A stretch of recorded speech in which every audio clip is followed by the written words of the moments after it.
అందరికీ నమస్కారం. Republic day శుభాకాంక్షలు తెలియజేస్తూ సబ్స్క్రైబ్ చేయవలసిందిగా, షేర్ చేయవలసిందిగా కోరుతున్నాను. ఇప్పుడు రిపబ్లిక్ డే 75 సంవత్సరాలు పూర్తయిన సందర్భంగా కూడా ప్రభుత్వం పేదవాడి కింద ఉన్న భారతదేశంలో ఒకప్పుడు బ్రిటిష్ వాళ్ళు దోసుకున్నారు. ఇప్పుడు ఇక్కడే పారిశ్రామికవేత్తలు వీళ్ళందరూ వచ్చి రాజకీయ నాయకులు ఈ విధంగా దోసుకోవడం నేర్చారు.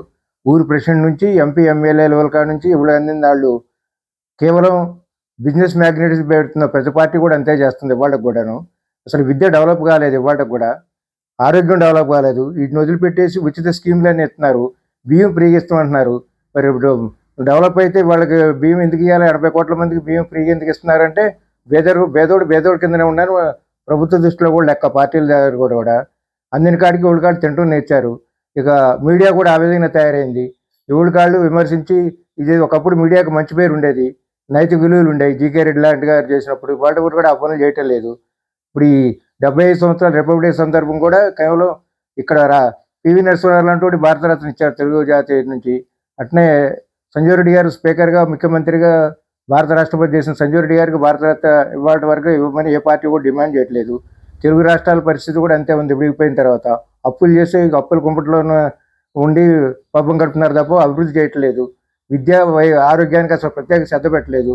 అప్పుడు ఎంతవరకు గుళ్ళు కట్టినవా, చర్చిలు కట్టినవా, లేకపోతే మసీదులు కట్టినవా అంటున్నారు. వాటి వల్ల ప్రభుత్వానికి ఆదాయం ఏమి రావు. జనాన్ని ఏదో తప్పుదో బట్టి ఓట్లు రాజకీయాన్ని చేస్తున్నారు తప్ప కరోనా టైంలో చర్చిలు, గుళ్ళు అన్నీ కూడా మూలపడ్డాయి కూడా పరిస్థితి కూడా.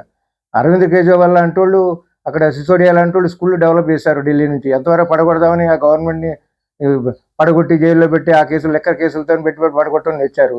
ఎవరికి అది ఆధిపత్యం చెలాయిస్తున్నారు. ప్రతి పార్టీ కూడా అంతే, కాంగ్రెస్ అనేది.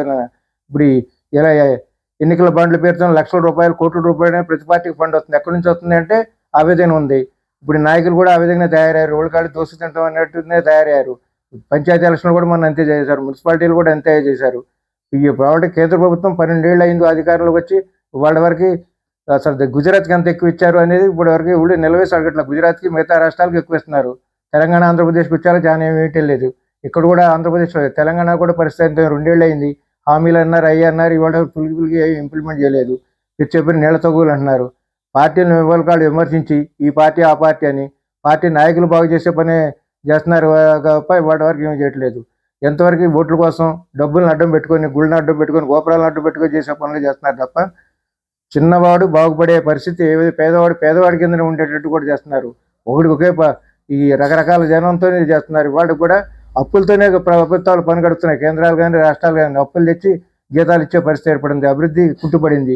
పరిశ్రమకు డెవలప్ చేసే ఆలోచన వాటికి కూడా చేయట్లేదు. ఎవరికాళ్ళు వనరులు సమీకరించే ప్లాన్ చేయట్లేదు. ఎంతవరకు దోసు తిందామనే లెవెల్లో వీళ్ళ మీద వాళ్ళ ఎంక్వైరీ, వాళ్ళ మీద ఎంక్వైరీ అని రాష్ట్ర ప్రభుత్వాలు పోలీసులను గ్రూపులో పెట్టుకున్నాయి.